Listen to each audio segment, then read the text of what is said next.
안녕하십니까. 행복한 금요일의 시작 아침마당 대구입니다. 지금 학생들은 한창 여름방학 보내고 있잖아요. 예, 뭐 아이들 입장에서는 마냥 즐거울지 모르겠지만 부모님, 특히 엄마는 피할 수만 있다면 피하고 싶은 게 방학이라고 하죠. 맞습니다. 아무래도 자녀들이 방학 때 집에 있는 시간이 길어지다 보니까요. 뭐 일하는 엄마든 전업주부 엄마든 너나 할 것 없이 모두 자녀의 끼니 걱정, 공부 걱정에 부담감이 이만저만이 아닙니다. 이게 부모들이 이 자녀들이 방학일 때 가장 큰 스트레스가 뭘까 설문조사를 해봤더니만 네. 자녀들이 좀 나태한 생활 습관 그리고 스마트폰을 너무 많이 사용하는 것 때문에 일어나는 갈등이 가장 큰 요인이더라고요. 그건 뭐 하루 이틀 얘기가 아니잖아요. 네. 다 공감하실 거예요. 예. 스마트폰 전쟁이라고 할 정도인데 네. 아이들한테 공부 좀 해라 그러면 아이들은 그냥 네 그러고 바로 시선이 이제 스마트폰으로 가면서 방에서 딩글딩글 스마트폰과 일심동체가 되고 그냥 일심동체. 한 몸이 되잖아요. 그러면 좀 나가서 좀 놀아라 그러면 네 그러고는 또 들고 나가서 밖에서도 그냥 뭐 한 몸이 되어서 스마트폰 보고 있는데 사실 그렇게 되다 보면 부모들은 아이들의 공부도 걱정이지만 네. 건강도 사실 조금 체력도 건강이 좀 문제가 되거든요. 그렇죠. 그래서 방학 때만 되면은 부모들이 더 답답한 그 마음 저는 이해가 될 것 같아요. 예. 이 방학이 되면은 부모님들이 스트레스 받는 거는 예나 지금이나 똑같은데 요즘은 더 심해졌어요. 맞아요. 네. 왜냐하면 요즘 뭐 AI다, 챗 GPT다 예. 해가지고 시대도 급변하고 네. 그리고 교육 환경도 계속 바뀌잖아요. 맞아요. 그러다 보니까 야 이거 이대로 이렇게 공부해서 되나 이거? 또 다르게 공부해야 되는 거 아니냐 이런 고민이 많아요. 심지어 저한테 네. 우리의 그 교육을 어떻게 해야 됩니까? 이런 질문을 하는 분이 있어요. 교육 전문가도 아닌데 김쌤이가 쌤이니까. 쌤이라 해서 그럼 어떻게 얘기를 해주세요? 네? 네. 그냥 뭐 오늘 네. 아침마당 대구 보시면 됩니다. 말씀 현명하다. 잘하셨습니다. 김쌤이 이렇게 아침마당에 공을 넘긴 이유가 있죠. 네. 아침마당 대구에서는 여름방학을 맞이해서 우리 부모님과 청소년을 위한 특집 방송을 준비했습니다. 첫 번째 시간에는요, 우리 자녀들을 위한 교육을 주제로 교육? 특강을 준비했고요. 다음 시간에는 청소년들의 정신 건강을 주제로 이야기를 해보려고 합니다. 네, 오늘이 바로 그 첫 번째 시간인데요. 급변하는 시대에 우리 자녀들 교육을 어떻게 시켜야 될지에 대한 특강 준비했거든요. 기대해 주셔도 좋을 것 같습니다. 강사님 모셔볼게요. 나와주세요. 어서 나오십시오. 안녕하세요. 앉아주시고요. 네. 네, 아침마당 특강 위해서 시간 내주셔서 고맙습니다. 먼저 우리 대구 경북 시청자분들께 인사 부탁드리겠습니다. 네, 저는 한양대학교 유영만 교수라고도 하고요. 저는 대학 교수이기도 하지만 제 명함 앞에 지식생태학자 유영만 이렇게 써갖고 다니거든요. 네, 제가 겨울에는 또 지식동태학자로 바뀌기도 합니다. 네, 뭐 강사로 워낙 유명한 분을 저희가 모신 거라서 다들 잘 알고 계시겠지만 제가 다시 한번 소개를 좀 해드리면 방금 말씀하셨다시피 한양대학교 교육공학과 교수이면서 언어의 연금술사라는 별명을 가지고 계십니다. 그리고 지식생태학자라는 표현을 해주셨는데 지식생태학자, 동체학자였다가 지금은 생태학자신데 이거 어떤 의미인지 얘기를 좀 들어볼까요? 네, 이제 쉽게 예를 들면요. 네. 닭을 사육하면 네. 조루 인플루엔자에 걸리잖아요. A4 용지 한 장도 안 되는 공장 같은 데서 네. 닭을 키우잖아요. 그러니까 닭이 운동을 못 하니까 이제 힘이 없고 그래서 이제 병에 쉽게 걸리는데 닭을 이렇게 야생에다가 풀어놓고 막 놀게 하고 그러면 잘 병에 안 걸린다고 하더라고요. 네. 그러면 제가 이런 질문을 드려볼게요. 당신은 사육하는 학부모입니까? 교육하는 부모입니까? 예, 빨리 대답해 보세요. 저는 그 경계선에 있는 것 같아요. 너무 방법과 네. 너무 사육과 중간에. 답하기 네. 어려운 질문 같습니다. 그러니까요. 네, 그러니까 지식생태학자는 그렇게 뭔가 인위적, 인공적으로 뭔가를 하지 않고 자연에 있는 생명체들이 예, 아까 야생에서 이렇게 놀아나는 막 재미있게 노는 이런 닭처럼 네. 야생에서 막 자기가 잘할 수 있는 일을 재미있게 하면서 신나게 그래서 생명체들이 도대체 어떤 방식으로 먹고 사는지 그 원리를 잘 관찰해 가지고요. 그걸 뽑아서 사람의 생각을 바꾸고 이렇게 조직을 변화시키는데 제가 지식생태학이라는 학문을 예, 세계 최초로 만들어 가지고요. 전 세계에 지식생태학자는 저 혼자밖에 없어요. 예, 그래서 제가 말하는 것이고 진리요 길이거든요.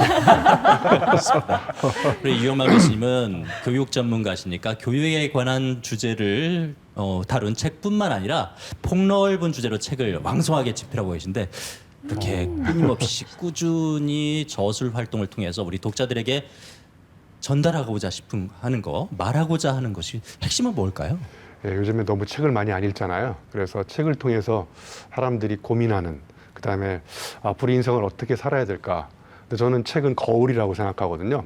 왜냐하면 책을 읽어보면 이 사람은 이렇게 치열하게 살고 있는데 나는 뭐지? 이렇게 책이 나를 반성하게 만들잖아요. 예. 근데 책을 안 읽으면 나를 반성하게 만들 매개체를 만나지 못하는 거잖아요. 그러니까 자기 생각이 최고라고 생각하는데 책을 우연히 서점에 가서 읽어보면 와, 이런 사람은 이렇게 살고 있는데 왜 나는 이 모양 이 꼴이지?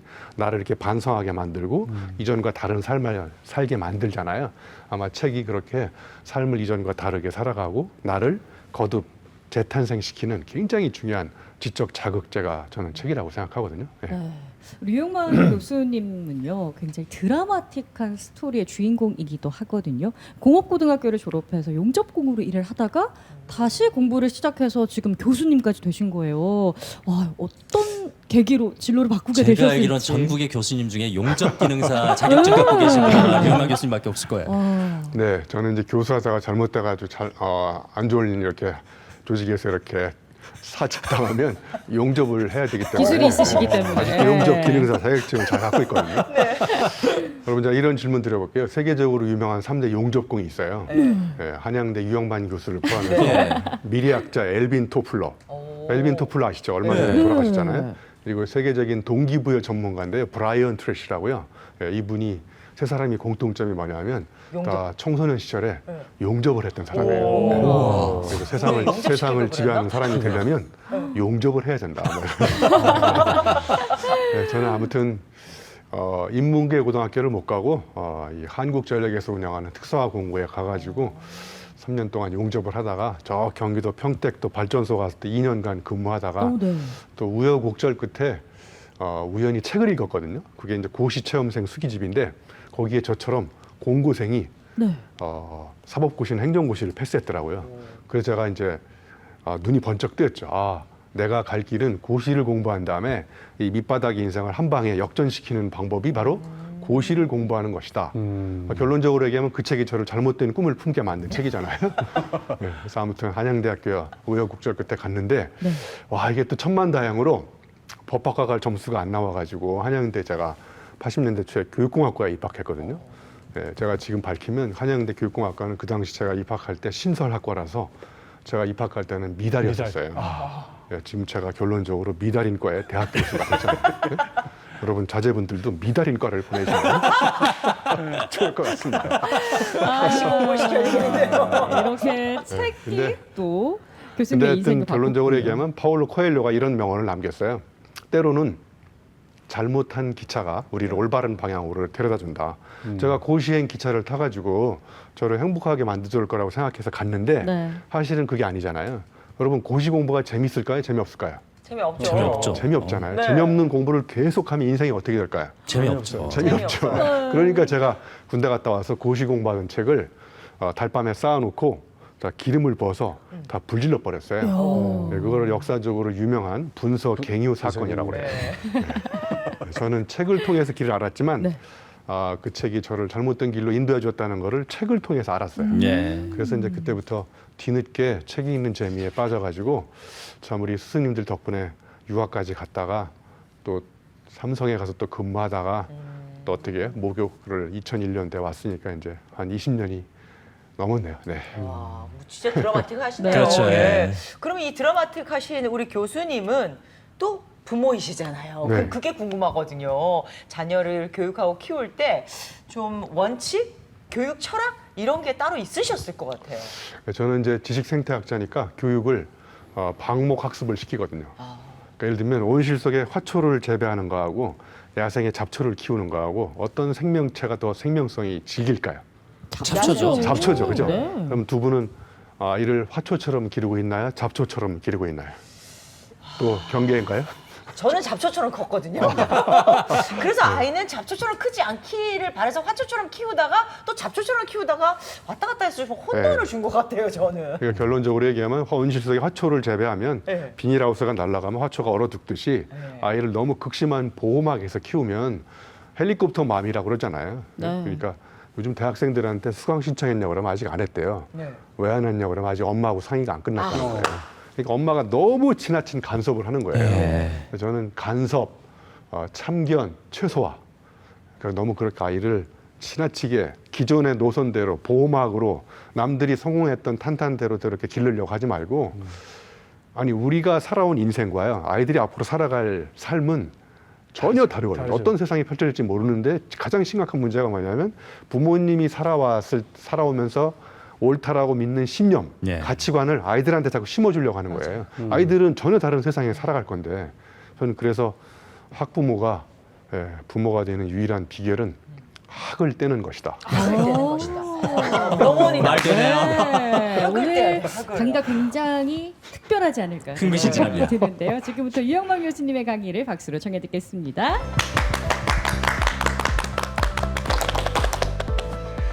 자, 여러분, 저는 한양대학교 유영만 교수인데요.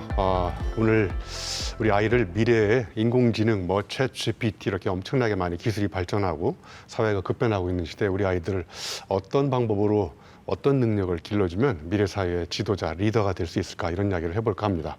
자, 오늘 제 제목은요, 제가 그냥 인공지능을 능가하는 인간지성이라고 잡았거든요. 여러분, 인공지능은 가능한데 인공지성은 가능할까요?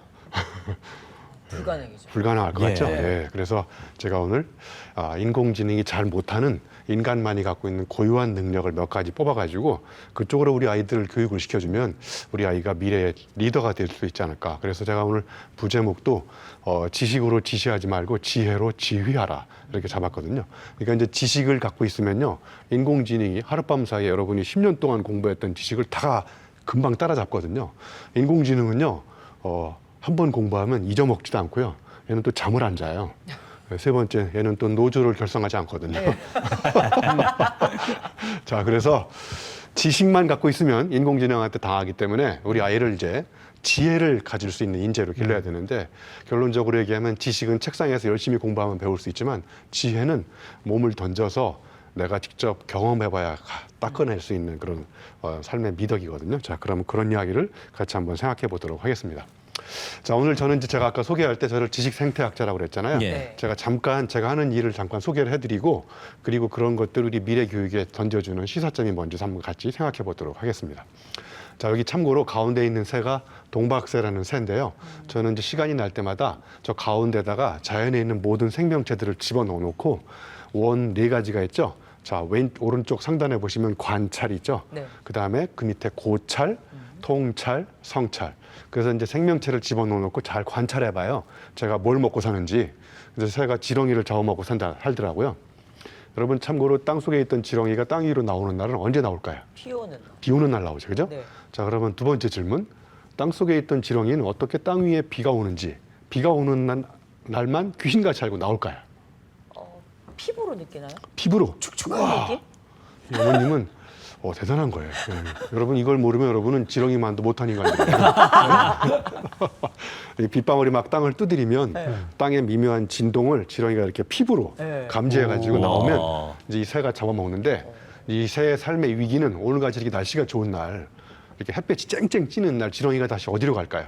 땅속으로. 땅 속으로 숨겠죠. 들어가니까 네. 땅 위에 이제 먹을 먹이가 거리가 없어졌기 없죠. 때문에 이론적으로 새가 굶어 죽었어야 되는데 저 새가 비가 안 오는 날도 지렁이를 이렇게 불러내가지고 잡아먹어요. 어떻게 잡아먹을까요?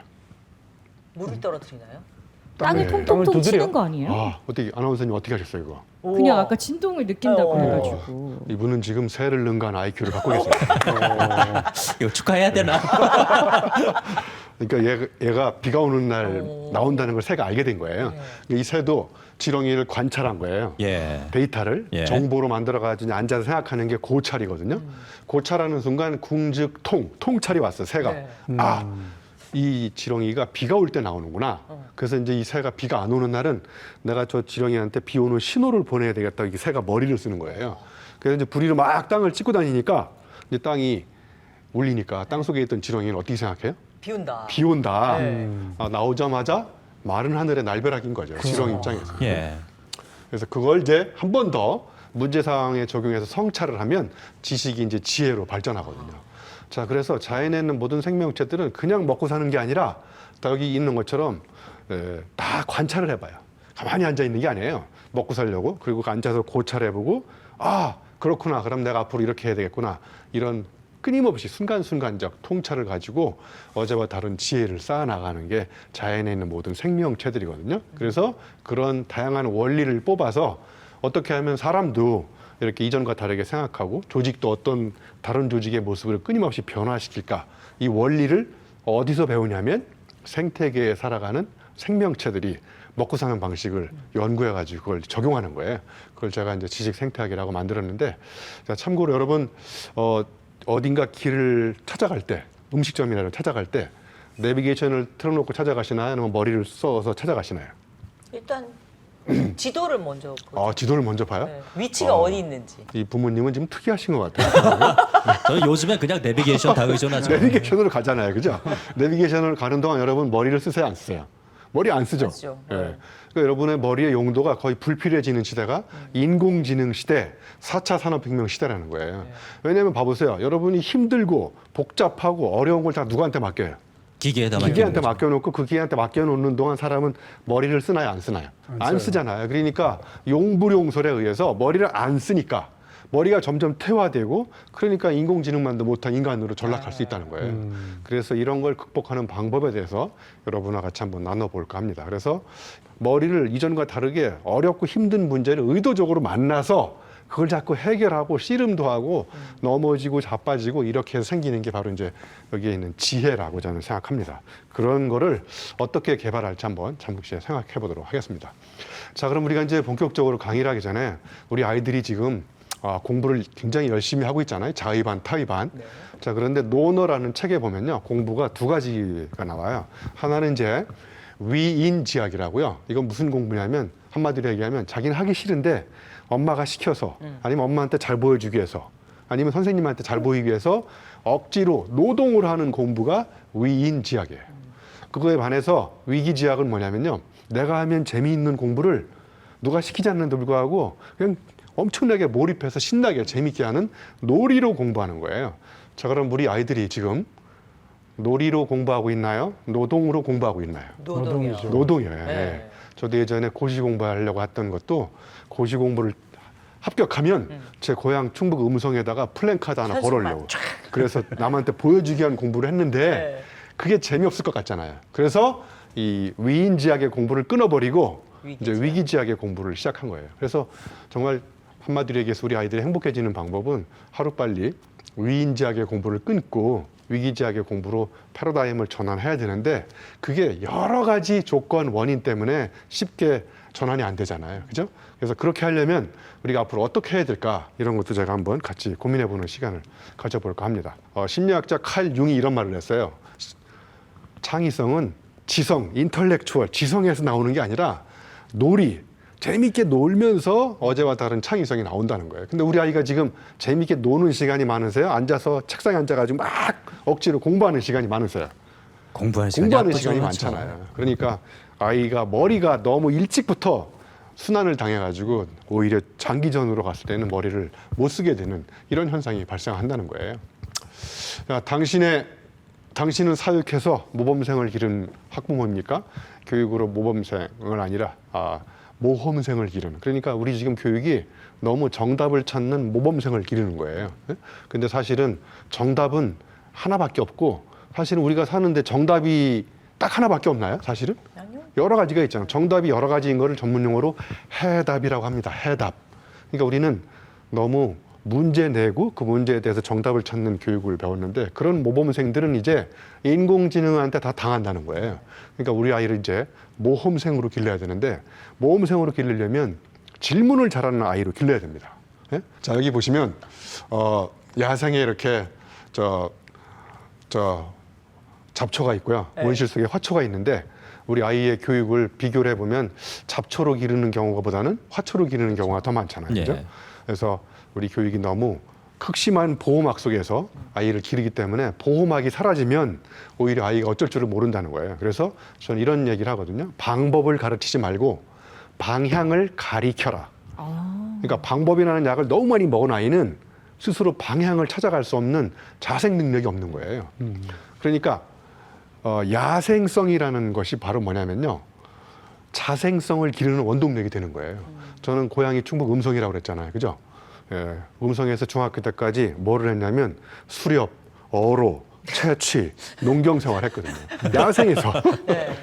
야생에서 이렇게 그렇죠. 자라면서 네. 생태학적 상상력이 생긴 거예요. 예.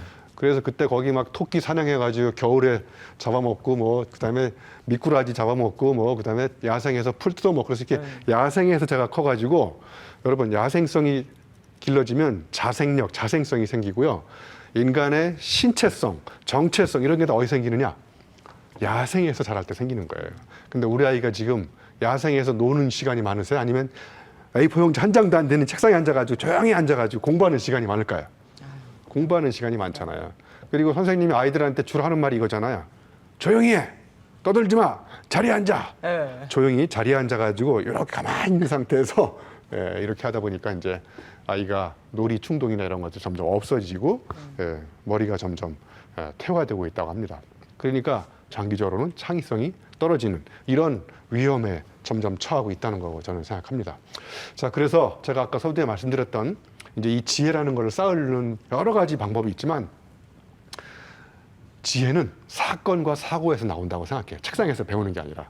자, 그럼 여러분 사건과 사고는 어떤 차이가 있을까요? 약간 비슷한 단어 같긴 하지만 제가 아주 한번 들으면 쉽게 까먹지 않도록 설명을 네. 드려볼게요. 우리 대학 교수를 보통 쉬운 이야기를 어렵게 얘기하는 사람이라고 그러는데 오늘 제 이야기는 어려운가요? 쉬운가요? 쉬워요. 쉽잖아요. 그죠? 예. 제가 오늘 더 쉽게 얘기해 드릴게요. 자, 사고는요.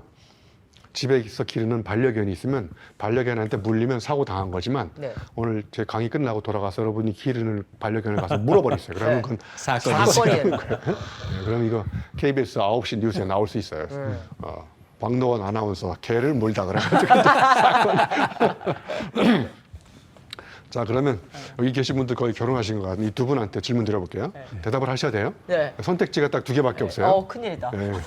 자, 본인의 결혼이 나는 사고다. 사고 당한 사람 흔들어 보세요. 사고. 사고죠. 사고예요? 네. 여기 옆에 계신 분은. 어떻게 보면 또 사건일 수도 있고. 기억이 잘 안 나시는구나. 네.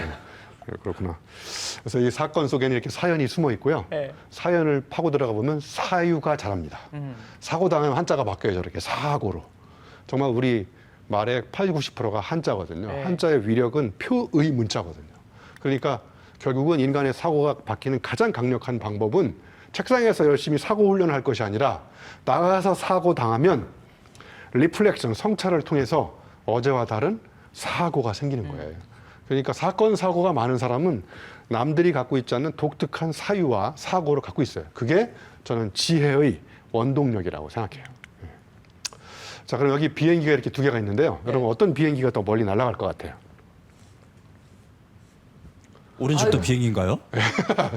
고정관념을 깨세요. 오. 자, 왼쪽 비행기는요. 예. 일자를 한번 접어서 던지면 멀리 날아가지 않고요. 가다가 고꾸라져 버려요. 그렇죠. 근데 오른쪽 비행기는 우주선인 것 같아요. 오른쪽 비행기는 네. 던지면 원하는 방향으로 멀리 예. 날아가요. 왜 그러냐면 왼쪽 비행기는 고생을 별로 안 해가지고 웬만한 조금 바람이 불면 그냥 고꾸라져 버리는데 예. 저는요 일단 포스가 다르지 않나요? 네. 예. 웬만한 실은과 역경이 와도 멀리 날아가요. 예? 그래서 저 친구는 입체 인생을 살았어요.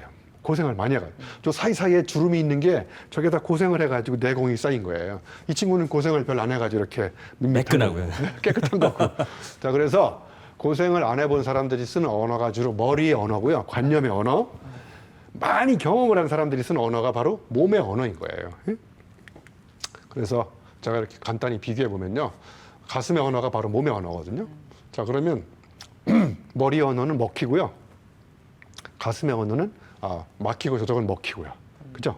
그리고 또 하나 비교해 보면 자, 이렇게 예를 들면 친구한테 전화가 왔어요. 퇴근했는데 야, 어쩌지 나 퇴근했는데 벌써 집에 와버렸는데 이건 친구한테 가겠다는 거야? 안 가겠다는 거야? 안 가겠다는 안 가겠다는 거. 저 오른쪽은 너 무슨 일이 있나 보구나. 거기가 어딘데 이거는? 가는 거죠. 가겠다는 거잖아요. 그죠? 그러니까 머리의 언어는 상대방이 뭔 말하는지 관계없이 내 말을 쏟아내. 상황에 관계없이. 예. 근데 몸의 언어는 상대방 얘기를 잘 들어봐요. 가슴으로 이렇게 느낌이 왔을 때 그때 상황에 알맞는 언어를 만들어가지고 그 친구한테 이렇게 언어를 같이 교감하는 거예요. 그러니까 몸의 언어가 먹히는 거죠. 그 다음에 몸의 언어는 꽂힙니다. 꽂혀요. 얘는 맴돕니다. 예전에 연애 시절 때 이런 멘트 날리지 않나요? 당신은 나한테 꽂히지만 나는 너에게 꽂혔다. 예. 꽂히지만 꽂혔다. 어. 네, 잘 들으셔야 돼요, 제 언어를. 자, 근데 여기 더 쉽게 구분해 드릴게요. 여기 보시면 왜 시어머니가 아프면 머리가 아프고 친정엄마가 아프면 왜 가슴이 아플까요? 그러니까 머리가 아프다는 얘기는 나하고 관계없다는 거예요. 네.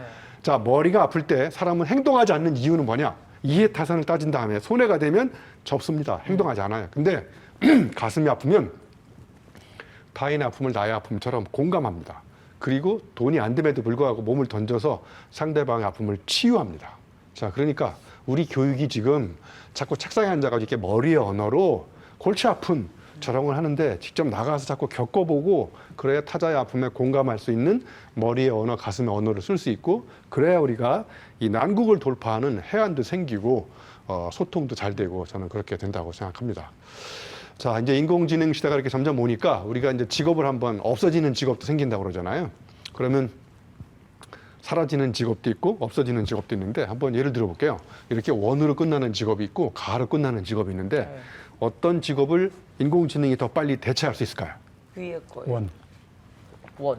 아, 왜 그렇게 생각하세요? 저거는 그냥 할수 느낌상? 있는, 그냥 몸으로 할 수 있는. 네. 로봇들이 좀 해줄 수 있는 네. 것들이 있는 것 같아요. 위에 있는 직업은요. 남의 집으로 출근해야 돼요. 아. 그래서 일원이 됐다 그러죠. 일원. 그러니까 시장 가치가 1원인 사람. 이 사람은 일가를 이룬 사람. 자기 집이 있는 사람이에요. 네? 네. 저 뒤에 우리 작가님 여기 가짜, 집 가짜, 네. 연출가, 네. 집 가짜거든요. 예. 그다음에 회사원, 공무원은 남의 집으로 출근해야 되고 네. 사실은 이 위에 있는 직업들은 인공지능이 단순 반복하는 것들을 빨리빨리 대체합니다. 그런데 밑에 있는 직업까지도 지금 인공지능이 예술을 창작 그림도 그리고 뭐 작곡도 하고 그러잖아요. 네. 그러니까 밑에 있는 직업까지 지금 침범당하고 있거든요. 예. 그래서 이제 정신 바짝 차려야 우리가 교육을 통해 가지고 위에 있는 직업들을 계속 가르쳐 가지고는 이제 시장에서 망할 수도 있다는 거죠. 그래서 어떻게 하면 위에 있는 직업을 밑에 있는 직업 또는 밑에 있는 직업이 인공지능이 대체할 수 없는 예술적 독창성을 계속 길러낼 것인지 이런 게 바로 우리가 교육에서 화두를 삼아야 될 굉장히 중요한 포인트라고 생각합니다. 자, 이제 남은 시간 동안 제가 이제 서두에 말씀드렸듯이 인공지능이 쉽게 할 수 없는 인간만이 갖고 있는 고유한 능력이 뭘까를 이렇게 물음표와 느낌표를 이렇게 하나로 붙여서 질문을 던져봤어요. 이런 걸 전문 용어로 인터러방이라고 합니다. 우리말로 굳이 번역하면 의문 경탄 부호라고 그래요. 예. 물음표가 느낌표가 붙어 있죠. 이런 거 처음 보셨죠? 예. 물음표를 밑으로 쭉 당기면 무슨 표시가 되나요? 느낌표가 되잖아요. 그죠? 네. 그러니까 물음표가 이미 느낌표를 품고 있다는 거예요. 그러니까 아이가 학교를 갈 때 호기심에 물음표를 갖고 학교를 가는 거예요. 궁금한 게 많은 게 갖고 이제 학교를 가면 학교에서 선생님하고 이제 수업하면서 아, 그렇구나. 막 고개 끄덕끄덕거리면서 감동의 느낌표를 갖고 집에 와야 되는데 호기심에 물음표를 갖고 갔다가 별로 배울 게 없어서 마침표를 찍고 오면 안 되잖아요. 네. 그죠? 네. 그래서 오늘은 물음표에서 느낌표에서 일어나는 어떤 혁명을 어떻게 하면 일으킬 것인지 이런 이야기를 같이 나눠보도록 하겠습니다. 자, 요즘에 이제 GPT가 엄청나게 많이 들어오고 있지 않습니까? 그래서 인공지능하고 사람하고 차이점을 여러 가지를 구분해 볼 수 있는데 한마디로 얘기하면 인공지능은요, 인공지능이 눈치를 볼까요? 안 보죠. 안 보죠. 네. 저는 지금 여기 네 분의 눈치를 보고 있거든요. 저 뒤에 네. 작가님 눈치도 보고 있고 표정도 보고 연출가의 표정 다 이렇게 종합적으로 판단을 한 다음에 예. 아, 요 메시지는 먹히는구나. 그럼 이걸 조금 더 하고 이건 안 먹히는 거 바로 접고 빼고. 그런 종합적인 판단을 하면서 다음 넥스트 메시지를 디자인하고 이런 시간 안배 이런 건 종합적인 이런 이 눈치가요. 웬만해 가지고는 볼 수 없는 인간이 갖고 있는 엄청난 능력이거든요. 예. 예, 그래서 눈치를 잘 보는 사람을 또 맥을 잘 짚는다고 그래요. 맥을 잘 못 짚는 사람을 뭐라고 그래요?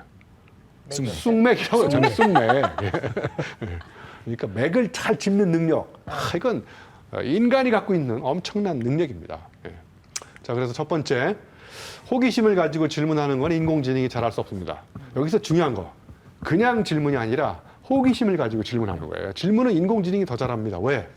알고리즘으로 질문을 무한 생성합니다. 자, 우리 어르신께서 이제 아이 손잡고 지나가는데 딱따구리가 나무를 막 찍어요. 그래서 이제 아들이 아빠한테 물어봤어. 아빠, 딱따구리가 저렇게 나무를 찍는데 왜 쟤는 두통이 안 걸려? 그랬더니 아빠가 뭐라고 그래요? 나무가 두통이면. 야, 딱따구리가 막 고무를 찍냐? 나무를 찍는 건 당연한 거야, 인마. 그래서 5살 때 우리 모두가 하루에 65번 질문했대요. 호기심이 많아가지고. 근데 40년이 지난 45세가 되면 질문이 10분의 1로 줄어들어요. 그래서 늘어난 단어가 세 가지가 있어. 원래 그래, 인마. 물론 그런 거야. 당연한 거야. 예. 이러면서 이제 세상이 물음표가 없어지고 마침표가 찍히기 시작한다는 거예요. 그래서 첫 번째, 호기심을 가지고 질문할 것. 저기 사자성어 중에 불치하문은 뭐냐면요. 하문, 아랫사람한테 물어보는 거를 불치, 부끄러워하지 말라는 거예요. 그러니까 많은 답은 현장에 있다는 거죠. 저 아래. 자, 두 번째, 인공지능이 쉽게 할 수 없는 게 바로 이제 공감 능력, 감수성인데요. 예를 들면 세종대왕이 한글을 모르는 국민을 보고 어떻게 여겼나요? 한글을 모르는 국민을 보고 어여쁜 가요- 얘기죠. 어여삐 여겼잖아요. 네. 고소하게 여기지 않았잖아요. 그죠? 그러니까 한글을 모르는 국민들이 아픔이 나의 아픔처럼 가슴이 아픈 거잖아요. 그죠? 이 가슴이 아픈 능력이 공감 능력인 거거든요. 자, 여기서 중요한 거예요. 인공지능은요, 좌뇌, 논리적으로 사고하는 거 굉장히 많이 따라잡았습니다. 그런데 우뇌, 엉뚱한 상상력, 이 가슴으로 사랑하는 능력, 이런 거 절대로 쉽게 따라잡을 수 없습니다. 그래서 세상을 뒤집어 엎는 혁명이나 변화는 다 어디서 일어나느냐? 가슴으로 타인의 아픔을 사랑할 때. 자, 그런데 우리 교육의 심각한 위기는 너무 머리로 생각하는 능력만 가르쳐요. 그래서 진짜 생각은 가슴이 한다는 걸 제가 여러분한테 알려드리도록 하겠습니다. 자, 그 다음에 이제 타인의 아픔을 포착했잖아요. 가슴으로. 그럼 아픔을 포착했으면 밤잠을 안 자고 두 가지를 연결시켜가지고 연속해서 상상력을 발휘하는 이연연상, 상상력이에요. 자, 상상력으로는 뭐가 나오냐면 결과물이 아이디어가 나옵니다. 자, 여러분, 아이디어가 세상을 바꾸나요? 아이디어가 현실에 구현된 게 세상을 바꾸나요? 구현된 게? 그렇죠. 아이디어나 생각은 세상을 바꾸지 않아요. 원료일 뿐인 거예요. 예. 자, 그러면 이제 마지막 이 아이디어를 몸을 던져가지고 아픔을 치유하기 위해서 실험을 하는 거예요. 이것도 해보고 저것도 해보고 시행착오도 겪어보고 우여곡절 파란만장을 겪은 다음에 이 아이디어가 현실에 구현될 때 내 몸에 각인되는 결과물이 바로 실천적 지혜입니다. 자, 이 네 가지에 대해서 남은 시간 동안 여러분하고 같이 한번 해보도록 하겠습니다. 자, 그럼 첫 번째, 제가 좋아하는 미국의 메리 올리버라는 작가가 있는데요. 그 우주가 우리에게 두 가지 준 선물이 있대요. 하나는 사랑하는 힘, 하나는 질문하는 능력. 그런데 여러분, 예전에 누군가 사랑할 때 사랑하는 사람 상대에 대해서 궁금한 게 많았어요, 적었어요? 질문, 호기심. 많았죠. 많았잖아요. 네. 집에 잘 들어갔는지, 비 오는 날 우산을 갖고 출근했는지, 그죠? 처갓집에 땅은 얼마나 되는지 이런 거 다 궁금했잖아요, 그죠? 네. 그런데 어느 순간부터 질문이 없어지기 시작하잖아요. 네. 방송이지만 약간 좀 거칠은 언어를 써서 밥은 처먹었는지, 땅은 팔아먹었는지, 네. 비 오는 날 우산을 갖고 출근했거나 말거나. 그러니까 사랑을 하면 질문이 생기는데 사랑이 싫으면 질문이 없어져요. 예. 그래서 제가 좋아하는 정의진 작가가 이런 말 했잖아요. 사랑의 끝은 질문이 없어진 상태다. 아, 맞아. 그러니까 사랑하는 힘과 질문하는 능력은 두 가지 다른 능력이 아니라 동격이에요. 한 예. 가지 능력이에요. 그러니까 질문을 잘하려면 어떻게 해야 돼요? 사랑하면 되는 거예요. 네? 자, 여기 그 중간 정리를 해보면 이렇게 사랑을 하면요. 질문이 많아지고 그럼 뭐를 하는지 아세요? 불가능에 도전합니다. 사랑하는 사람 앞에서는 한계가 없습니다. 한계는 한계 없는 사람의 핑계예요. 제 어록에 나오는 거니까 꼭 알아두세요. 네. 자, 그래서 가운데 뭐가 생기는지 아세요? 혁명이 일어납니다. 사랑을 하면 출발점이 뭐냐?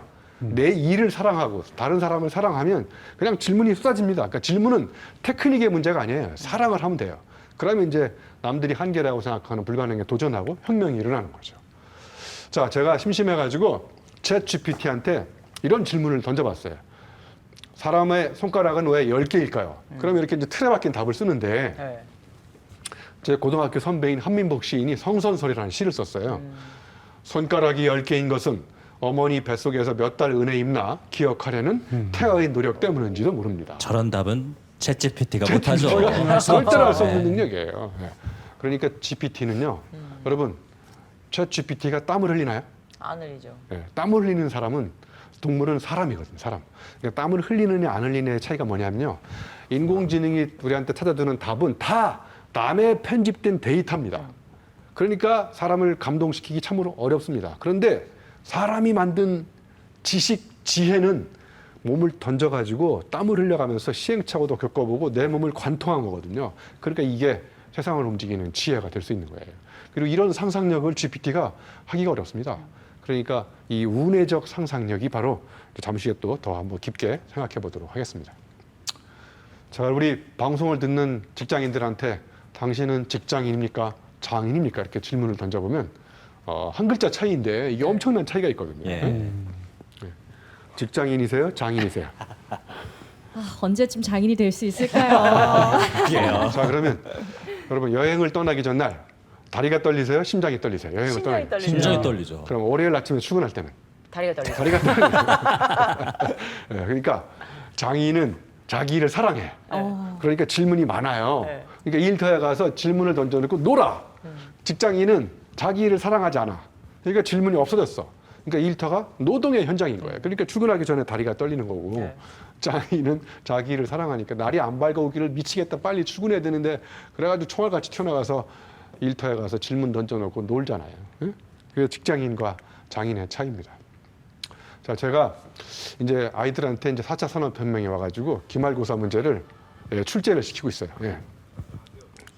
그래서 제가 여러분 정답을 찾는 교육을 많이 받았어요? 아니면 문제 내는 능력을 많이 배웠나요? 답을 찾는 답을 찾는 거 많이 배웠죠. 그런데 정답을 찾는 거는 이제 인공지능이 더 빨리 따라잡고 있어요. 네. 그래서 제가 이제 아이들한테 이런 위기를 극복하기 위해서 기말고사 문제를 아이들한테 직접 출제를 시켜요. 매번. 예? 그러니까 아이들이 당황하는 거예요. 여러분 문제를 잘 내려면 그 해당 학기에 배웠던 내용들을 꿰뚫고 있어야 되거든요. 그렇죠. 예. 근데 문제를 잘 내는 아이들이 거의 없는 거예요. 그럼에도 불구하고 제가 이걸 계속하는 이유는 인공지능한테 안 당하고 예? 앞으로 문제를 잘 내는 인재를 길러내기 위해서. 자, 여러분 질문 시간인데 개미 다리는 몇 개일까요? 빨리 저 개미 다리 빨리 세보세요. 몇 개인지. 8개. 6개. 8개가 아니에요. 저 머리에 붙어 있는 건 더듬이에요. 더듬이. 예? 두 개를 개미한테 뺐어야 좀 됩니다. 네, 개미한테 관심을 가지세요. 네, 곤충의 다리는 6개입니다. 네? 자, 그러면 진의 다리는 몇 개일까요? 많아요. 많아요. 여러 개, 여러 예. 개. 많아요. 네? 근데 개미가 지나가다가 진해한테 호기심이 생겨가지고 질문을 던졌어요. 야, 진해야, 넌 앞으로 걸어갈 때 저 수많은 다리 중에서 어떤 다리를 첫 발로 내딛느냐? 네. 그랬더니 진해가 걸어가다가 깜짝 놀랐어요. 개미한테 질문 받고. 네. 왜 깜짝 놀랐을까요? 자기도 나도 몰라서? 몰라. 나도 몰라. 한 번도 생각해 본 적이 없어요. 네. 그러니까 지네는 이렇게 그냥 아무 생각 없이 그냥 걸어 다녔던 거야. 예. 그러니까 아무 생각 없이 걸어 다니는 사람을 지네 같은 인생을 살고 있다고 그러는 거예요. 그러니까 사람으로 하여금 생각하게 만드는 방법은 낯선 질문을 던지는 겁니다. 지네가 가던 길을 멈춰선 이유는 개미한테 난생 처음 질문을 받았기 때문에 난생 처음 생각하는 거예요. 예? 그래서 우리 모두가 다 질문술사가 돼야 된다. 저는 이렇게 생각합니다. 자, 제가 이제 2년 전에 연구년을 맞이해가지고요. 우리나라 자전거 도로를 다 탔어요. 국토 완주 그랜드 슬램을 달성했는데 제가 이제 에피소드를 하나 말씀드리려고 그래요. 제가 섬진강을 자전거 타러 이제 가는데 동서울 터미널에서 버스에 자전거를 싣고 가는데 친구가 그러는 거예요. 교수님, 우리가 버스를 잘못 탔다는 거예요. 네. 왜냐 그랬더니 이 고속버스가 전라남도 강진으로 가고 있대요. 네. 우리는 전라북도 강진으로 가야 되는데 섬진강을 가려면. 네. 근데 우리는 강진이라는 거 보고 그냥 탔는데. 그래서 제가 이제 이걸 왜 보여드리냐면요. 자, 질문이 여기 이렇게 두 가지가 있어요. 심판자의 질문과 학습자의 질문이 있는데 심판자의 질문이 이런 거예요. 친구를 야단치는 거야. 야, 너는 나이가 몇 살인데 버스표도 똑바로 못 끊냐. 예. 근데 학습자의 질문 이런 거예요. 야, 친구가 어차피 버스표 잘못 끊었으니까 이 상황에서 이 난국을 돌파할 수 있는 최선의 대안은 뭐냐? 이런 질문인 거예요. 제가 심판자의 질문을 던졌을까요? 학습자의 질문을 던졌을까요? 학습자. 그렇죠. 학습자의 질문을 던졌더니 친구가 좋은 아이디어가 떠올랐다는 거예요. 네. 뭐냐 그랬더니 달리는 고속버스 기사님을 잘 설득해가지고 버스를 고속도로에서 세우자는 거예요. 여기 세웠잖아요. 지금 고속버스. 네. 저 뒤에 고속버스 기사님 보이시죠? 네. 네. 중간에 세워서 내리는 세웠어요. 거. 예, 그래가지고 자전거를 꺼내가지고 톨게이트를 빠져나가서 섬진강을 안전하게 종주한 비결이 바로 뭐냐면 심판자의 질문을 던지지 않고 학습자의 질문을 던졌기 때문에 그렇다는 거예요. 그러니까 우리 부모님들도 뭔가 이 문제를 일으키면 야단치고 막 트집 잡고 막 이렇게 꼬투리 잡지 마시고 학습자의 질문을 던져보세요. 그래서 이런 메시지를 드리고 싶어요. 아이가 문제를 일으키면 아이를 야단치지 마시고 사람과 싸우지 마시고 문제와 싸우세요. 문제와 싸우면 문제의 본질을 찾아낼 수 있어요. 그래서 이 프라보럼을 우리말로 번역하면 풀어보렴 이런 뜻이에요. 그래서 많이 본 그죠? 네, 풀어보려. 네, 저의 취미 생활이에요. 자, 여러분 지금은 없어졌지만 일회용 카메라가 한참 유행했었잖아요. 저 카메라가 어디서 나왔는지 아시죠? 아이가 사진을 찍은 다음에 이렇게 아빠한테 질문한 거야. 아빠, 사진을 찍었는데 왜 금방 볼 수 없는 거야? 왜 기다려야 돼? 그래? 안 기다리게 하는 방법이 있나? 이래가지고 연구해가지고 즉석 카메라가 나왔는데 지금은 이제 없어졌지만, 그러니까 세상을 뒤집어 엎는 혁명은 다 어떻게 해서 나오냐면 질문에서 나오는 거죠. 예. 자, 그래서 제가 이제 시간 관계에서 여기는 너무 넘어가고요. 제가 이제 두 번째 파트를 하겠습니다. 자, 그러면 이제 인공지능이 따라잡을 수 있는 두 번째 능력이 이제 공감 능력이라고 그랬죠. 자, 그러면 여기 이제 생각 사자를 보시면요. 위에는 이렇게 밭전자가 있고 밑에는 마음심자가 있죠. 네. 자, 그러면 밭전자는요, 여러분 뒤통수 밑에 있는 숨골을 뜻하는 상형 문자래요. 예? 그러면 위에는 머리고요, 밑에는 가슴인 거예요. 그러니까 생각한다는 거는 머리하고 가슴이 붙어 있잖아요. 여러분 뭔가 반성할 때 머리에 두 손 대고 반성하세요? 가슴에 두 손을 대고 반성하세요? 반성할 때? 예. 반성을 별로 안 하시는구나. 머리에 두 손 대고 반성하지 않고 가슴에 두 손을 대고 반성하잖아요. 진짜 생각은 가슴이 한다는 거예요. 제가 제 예를 하나 보여드릴게요. 자, 안도현 시인이라는 시가 스며드는 것이라는 시가 있는데요. 이 여러분이 꽃게라고 생각하시고 통 속에 집어넣었어요. 네. 그 등판에다 간장을 쏟아붓고 있는데 여러분 꽃게가 막 살아나려고 사투를 벌이는 장면을 안도현 시인이 이제 입장 바꿔가지고 그 꽃게의 아픔을 상상해 본 거예요. 예? 공감을 해본 거예요. 그래서 이제 꽃게가 저 간장에 까만 물에 깜깜하게 쌓이니까 이제 어미 개가 뱃속에 품고 있는 알들한테 마지막에 이제 유언을 남긴 거예요. 저녁이야, 불 끄고 잘 시간이야. 그래서 몰살에서 탄생한 음식이 뭐예요? 간장게장. 간장게장인 거예요. 이런 시를 읽고 또 점심 때 간장게장을 드시러 가는 사람은 인간이 아니에요. 간장게장이 입에 넘어갑니까? 예? 그러니까 여러분이 공감 능력을 기르는 가장 강력한 방법은 자꾸 시를 읽어보면 돼요. 왜냐하면 시인들은 태어나서 죽을 때까지 역지사지의 달인이에요. 입장 바꿔서 생각하는 천재들이 다 시인들인 거예요. 여러분 지금 의자에 앉아 계시는데 의자한테 한 번이라도 미안하다고 생각한 적 있어요? 없죠. 의자가 지금 얼마나 힘들겠어요. 여러분의 지금 육중한 몸무게 의자가 받치고 있잖아요. 의자 입장이 돼가지고 빨리 의자한테 미안하다고 빨리 얘기하세요. 네. 미안해. 그럼 의자 네. 시인이 될 수가 살 있어요. 좀 빼볼게. 그래서 이런 말 하죠. 열 길 물속은 알 수 있으나 한 길 사람 속은 알 길이 없다. 수심가측 인심난측이라고. 이 열 길 물속은요. 과학으로 연구해서 측량이 가능하지만 한 길 사람 속은 알 길이 없는 겁니다. 저거는 인문학적으로 헤아림의 대상인 거예요. 예? 여러분들이 지금 웃고 있는데 제 강의가 재미있어서 웃는 건지 아니면 강의를 빨리 끝내달라고 웃는 건지 알 길이 없잖아요, 지금. 예? 그렇죠. 이거는 과학으로 탐구가 불가능한 겁니다. 자꾸 헤아려 봐야 돼요. 이 헤아림이라는 거는 특별한 방법이 없어요. 자꾸 그 사람 입장이 돼가지고 입장 바꿔서 끊임없이 생각하는 방법밖에 없어요. 제가 지식생태학자니까 또 동물도 연구를 하거든요. 이 돼지가요, 목뼈 구조상 15도 이상 목을 못 들어요. 하늘을 볼 수 없죠. 하늘을 볼 수 없어요.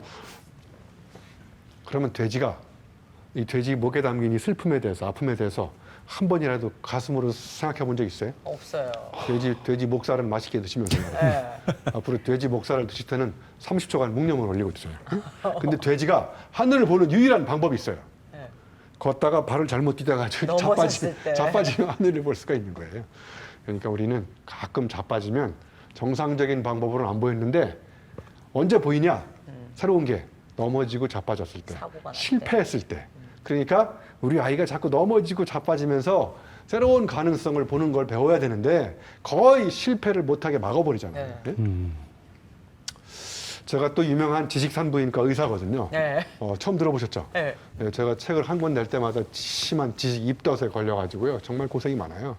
그래서 지식 자연분만 유도법 이런 걸 연구하고 있는데 한 의사가 정말 공감 능력이 없는 의사가 나타나가지고 저한테 의사냐고 물어보더라고요. 네. 물어보는 조짐이 약간 좀 기분이 나빴어요. 그래서 그래 의사다 그랬더니 나보고 그럼 의사 자격증을 보여달라는 거예요.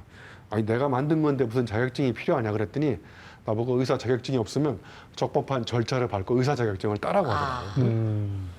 그래서 저 친구를 어떻게 하면 좀 떨궈버릴까 그랬는데 이렇게 야 그러면 색채의 마술사 샤갈은 마술사냐? 네. 어? 윤봉길 의사는 막 의사야? 그랬더니 더 이상 교수님하고 얘기하고 싶지 않다는 거예요. 죄송하지만 의사들 중에 의사소통이 안 되는 사람이 너무 많아요. 제가 산부인과 의원을 개원해가지고 진료 행위를 한 적이 없잖아요. 그렇죠. 저는 다만 세계 최초로 지식 임신 클리닉을 개설해서 네. 지식이 잉태가 안 되고 출산에 어려움을 겪고 있는 사람들을 위해서 지식 출산 서비스를 세계 최초로 하려고 그랬더니 한국의 의사들이 저를 안 알아주고 말이야. 시비나 걸고 있고 그래서 지금 영어로 책을 쓰고 있어요. 영어로. 그래서 미국에다가 출간한 다음에 한국에 갖고 와서 제가 번역을 하려고 그래요. 미국에서는 저자고요. 한국에서는 번역자. 번역자. 여러분 저자와 번역자가 같은 사람 보셨어요? 네, 이것도 세계 최초예요. 네.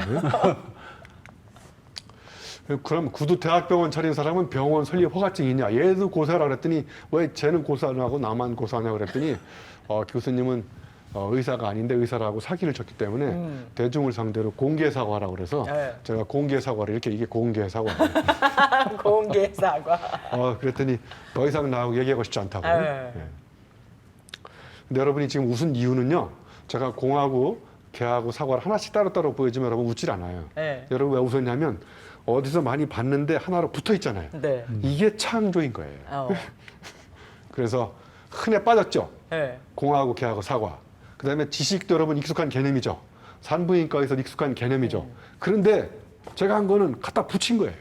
그러니까 모든 창조는 다 익숙한 것에 낯선 조합입니다. 하늘 아래 새로운 거 없어요. 모든 건 다 뒤섞고 연결하고 그다음에 조합을 한 거죠. 결과입니다. 예. 자, 그러면 이제 자 여기도 제가 시간 관계상 넘어가고요. 상상력에 대해서 하겠습니다. 자, 이제 공감 능력으로 타자의 아픔을 포착했으면 이제 상상력을 발휘해서 그 아픔을 치유해야 될 거 아니에요. 자, 에피소드를 하나 말씀드리면 제가 이제 공고 다니면서 용접을 했다고 그랬잖아요. 제 인생의 첫 번째 실패가 뭐냐면요. 용접을 하다가 온도 조절을 잘못해가지고 이 철판에 구멍이 뚫어졌어요. 그래가지고 이제 어차피 떨어진 거 화도 나고 그래가지고 용접봉을 녹여가지고 철판을 크게 구멍을 크게 뚫어버렸어요. 네. 그래서 저는 철판만 생각하면 자꾸 보름달이 연상이 돼요. 혹시 철판을 생각하면 보름달이 연상되세요? 아니죠. 저는 세계 최초로 철판과 보름달을 연결시켜서 네. 시를 쓸 수 있는 상상력이 생긴 거예요. 예? 자, 그래서 여기서 제가 여러분하고 공유하고 싶은 거는 여러분 상자로 끝나는 말 한번 얘기해보세요. 상자로 끝나는 거. 공상, 망상. 망상, 상상. 상상, 밥상. 밥상, 진상. 진상, 예, 몽상. 그런데 상자로 끝나는 말에 뒤에 힘력자가 붙어 있는 단어는 딱 하나밖에 없습니다. 상상력. 상상력밖에 없습니다. 공상력, 망상력, 환상력이라고 하잖아요. 네. 그러니까 내가 직접 체험해 본 상상이 힘이 있는 거예요. 그래서 상상력이라고 하는 것이고 그것이 창조로 연결될 수 있는 가능성의 문을 열어간다고 생각해요. 자, 그러면 이런 상상력을 높이려면 제가 약간 어려운 프랑스 철학자 중에 들레즈라는 철학자가 있는데요. 이분이 아장스망이라는 단어를 만들었어요. 아장스망이 뭐냐면 영어로 번역하면 arrangement, 배치라는 뜻이에요. 배치. 자, 그러면 막걸리 옆에 배치가 뭐가 돼 있어요? 여러분 막걸리 파전. 언제 땡기세요? 비 오는 날. 비 오는 날. 네. 막걸리 옆에 안주 뭐 드세요? 파전. 파전. 김치전. 막걸리 주로 어디 갔다 오다가 드세요? 산. 산에. 등산. 여러분의 막걸리에 대한 연상세가 이 모양 이 꼴이에요. 막걸리 생각하랬더니 비 오는 날 파전 먹고 등산 갔다 와서 트림 나온 것밖에 상상이 안 되잖아요. 그럼 여러분 막걸리에 대한 상상력을 드높이려면 어떻게 해야 될까요? 막걸리에 대한 아장스망 배치를 바꾸는 거예요. 막걸리 네. 옆에 새벽을 비 오는 날을 배치하지 마시고 네. 이제 새벽을 배치해서 일어나자마자 막걸리를 빈속에 3병 드세요. 그래가지고 취해가지고 방송사에 출근 못했던 이런 아픔이 있으면 네. 세계 최초로 막걸리와 새벽이 연결되는 네. 놀라운 상상력이 발동되는 거예요. 그러니까 상상력도 어제와 다른 체험을 해봐야 어제와 다른 상상력이 생기는 거라고 생각합니다. 자, 여러분, 제가 이런 질문을 드려볼게요. 정상에 오르는 사람은 정상입니까? 예, 여러분, 저는 정상으로 보이나요? 비정상으로 보이나요? 정상이시죠? 예, 저는 비정상이에요. 예. 예, 여러분, 요즘에 높이뛰기를 할 때 이렇게 앞으로 넘나요? 뒤로 넘나요? 뒤로요. 예, 누가 정상해? 이 사람이 정상해? 이 사람이 정상해? 뒤로가 정상. 원래는 이 사람이 정상이었거든요. 예. 이 사람은 2m를 절대 못 넘었어요. 예. 인간은 신체 구조상 2m를 넘을 수 없다. 이게 정상적인 사람들의 사고의 한계였는데 세계 최초로 1968년 멕시코 올림픽 때 세계 최초로 뒤로 넘었습니다. 이 사람 이름이 딕 포스베리. 그러니까 이 사람 전에는 다 이렇게 앞으로 넘었어요. 절대로 2m를 못 넘었는데 누구 덕분에 2m를 넘었냐면 정상의 비정상적인 방법으로 도전하는 사람. 그러니까 정상에 간 사람은 다 비정상이라는 거예요. 예? 자, 여러분 초코파이 안에 초코가 얼마나 들어있느냐 면접 시험에 났는데 어떤 학생이 이렇게 계산했어요. 초코파이분의 초코 곱하기 100은 초코끼리 약분하니까 파이분의 100. 초코파이 하나당 3.141592니까 32%가. 이 학생은 정상인가요? 비정상인가요? 비정상. 비정상이죠. 비상하네요. 비상하죠. 그러니까 수학적 논리는요. 인공지능이 다 따라잡았는데 수학적 상상력은 엉뚱한 상상력이지만 재밌지 않습니까? 여러분 지금 웃으셨죠? 네. 왜 웃었냐면 기대를 망가뜨렸잖아요. 예. 그러니까 유머의 핵심이 뭐냐면 unexpectedness에 기대를 저버려야 사람이 뜻밖의 폭소가 터지는 거예요. 사과 10개 중에 3개 먹으면 몇 개 남을까요? 7개요. 예? 7개. 7개 남는다 그러면 웃어요, 안 웃어요? 안 했죠. 안 웃죠. 어떤 학생이 손 들고 3개 남는다는 거예요. 왜냐하면 엄마가 그러는데 먹는 게 남는 거라고. 그러니까 웃잖아요, 지금. 예, 인공지능은 이런 엉뚱한 유머를 할 수가 없는 거예요. 예? 자, 초등학생이 그린 이 세계 지도가 너무 아름답지 않습니까? 와, 우리 대구 KBS를 어디다가 설치할까요? 제주도? 독도? 와. 근데 여러분 저는 이 지도를 보고 심장이 멎을 뻔했어요. 너무 멋진 상상력 아닙니까? 예, 아이의 상상력이 어른이 되면서 왜 자꾸 죽어갈까요? 이 지도가 너무 재밌어서 트위터에 올려놨더니 또 정말 재수없는 인간이 또 나타났어요. 저보고 이런 공격을 하는 거예요. 제국주의적 발상이라는 거예요, 저게. 영토확장한 꿈이 아니라고. 아이가 이 지도를 그릴 때 제국주의적 발상으로 그렸을까요? 아니요. 그래서 자꾸 이제 어른이 되면서 틀에 박힌 상상을 하는 거죠. 자, 청소하기 귀찮은 여성들의 아픔을 가슴으로 사랑하는 사람이. 기발한데요. 야, 슬리퍼는 봤는데 이건 처음인데요? 그렇죠. 네. 이걸 누가 만들었냐면 네. 머리 좋은 사람이 아니라 누가 만들었냐면 게으른? 청소하기 귀찮은 엄마가? 엄마의 아픔을 사랑한 사람. 아, 남편이? 그렇죠. 남편이든 오. 누군가가. 네. 아, 우리 와이프가 맨날 청소하기 귀찮잖아요. 그죠? 예. 그러니까 그 아픔을 사랑하면 네. 이런 제품이 나오는 거예요. 야. 예? 그래서 여기 보시면 타인의 아픔을 불편함, 불안하잖아요. 청소하기 불편하고 불만족스럽잖아요. 그죠? 그러면 저 쓰리 불자로 시작하는 거를 나의 것처럼 사랑하는 거야. 그러면 이제 이런 혁신적인 제품이 탄생하는 거죠. 예? 주무시면서 운동할 수 있는 기계잖아요.